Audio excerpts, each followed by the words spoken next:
இந்த மக்களுக்கான இந்த தொகுதிக்கான மேம்பாட்டுக்காக என் வாழ்நாள் ஃபுல்லும் இந்த மக்களுக்காக நானும் இங்க செயல்பட்டு கொண்டுதான் இருப்பேன்.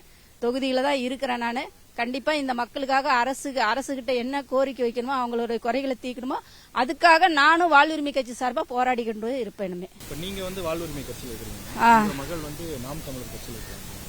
இல்ல, அவங்க என்னன்னா அவங்க ஏற்கனவே பிஜேபியில இருந்தாங்க. பட் அவங்களுக்கு திடீர்னு அவங்க என்ன சூழல்னால வந்தாங்கிறது நமக்கு தெரியல. அவங்க இப்ப நாம் தமிழர்ல இணைஞ்சிருக்காங்க, செயல்பட்டு இருக்காங்க. அது அவங்களுடைய கொள்கை, அவங்களுடைய சிந்தனை. அது அவங்க ஒரு தனிப்பட்ட சுயமா முடிவெடுக்கக்கூடிய திறன் இருக்கு. அதனால அவங்க அதுல இருக்காங்க. இல்ல, அவங்க பண்றதுக்கு முன்னாடி என்கிட்ட ஏதோ டிஸ்கஷன் பண்ணல. போனதுக்கு அப்புறம் தகவல் சொன்னாங்க இந்த மாதிரின்ட்டு. சரிம்மா, எங்க இருந்தாலும் நல்லபடியா பத்திரமா இருங்க அப்படின்னு மட்டும் சொன்னேன். கட்சிங்கிறது வேறு, உறவுங்கிறது வேறு. உறவுங்கிறது அது வீட்டுக்குள்ள. நாம இது அரசியல் என்பது வெளியில நம்ம அந்த கட்சியோட இதை மீறி நாம போக முடியாது இல்லைங்களா?